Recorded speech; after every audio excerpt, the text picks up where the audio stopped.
Hi everyone, it's a quick one really. I just had a very quick inquiry from one of the investors asking me really what's the difference between making a deal to flip and just ordinary purchase to keep it long term as a landlord. Well, in essence, it's completely different story when it comes to the business strategy.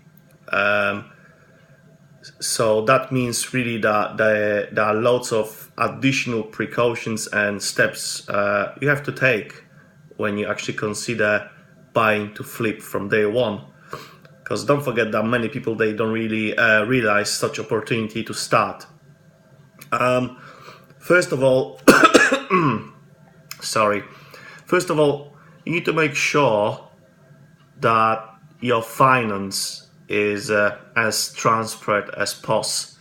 By saying that, I'm getting loads of inquiries from landlords asking me why cannot they just purchase an ordinary BTL and then sell it when the opportunity comes. I can tell you from my experience, I know lots of people doing that, and now they're struggling to actually get any finance. The other thing is you need to have a good valuer, someone who can make a full survey of the subject to purchase that property, where you're getting a concrete value as it is. You're getting full risk survey, so you know exactly what needs to be done to increase the value of the property. Because don't forget, these valuers, they exactly know what to do to make sure your house is actually worth more. And thirdly, that valuer should know what house is going to be worth if you provide him with a concrete details. So you need to actually know what sort of details they require. Same as you go into any agent, letting agent, not letting agent, but estate agent, and you want to have a good relation with them.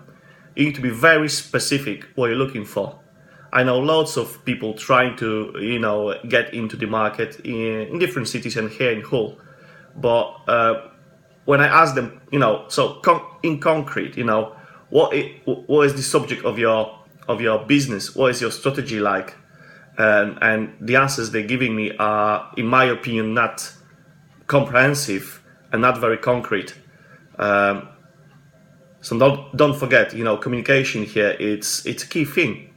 I need to spend some time to sit down and make sure that what you're thinking is clear to you. It's actually clear to to all of these people involved in your chain.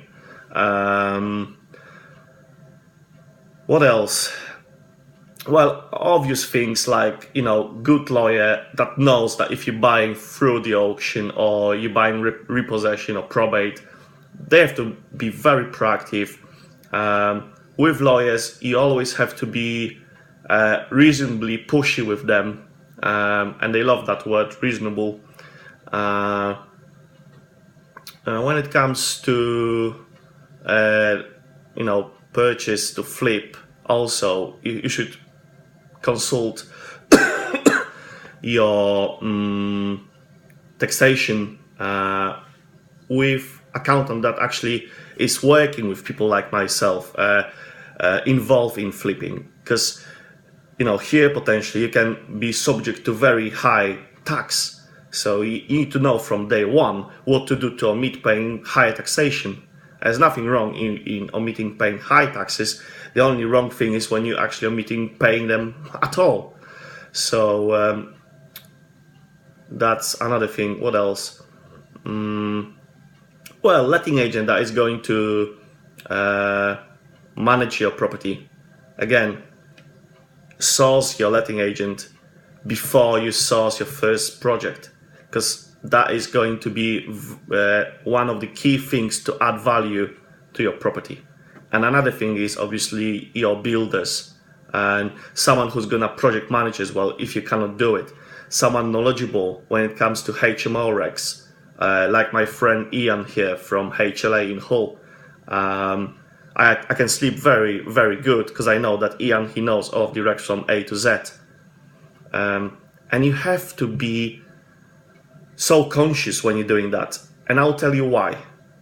One of my properties, that I bought a few years ago is in Article 4 area.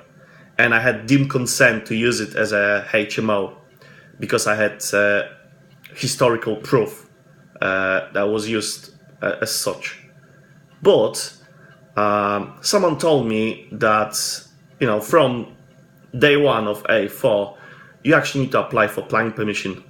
And I never challenged that because I had loads of trust in that person. So I've paid a fortune. I went through all of these stages and my application was rejected.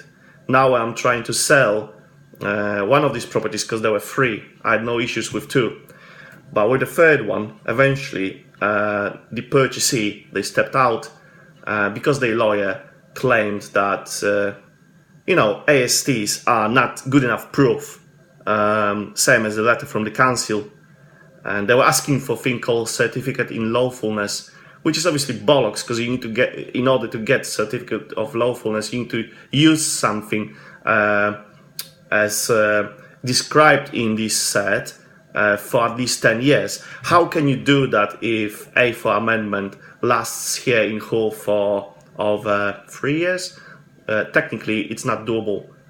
Yet, with some of these stuffy-nosed, old-fashioned lawyers, you'll never win that battle. So, always be conscious, always be aware that when it comes to any new things, any new regs, people might be wrong, and it's a very good thing to check it in depth. And I've paid my lesson, and I'm just sharing experience here with you. That's it for now. Have a good one. Thank you.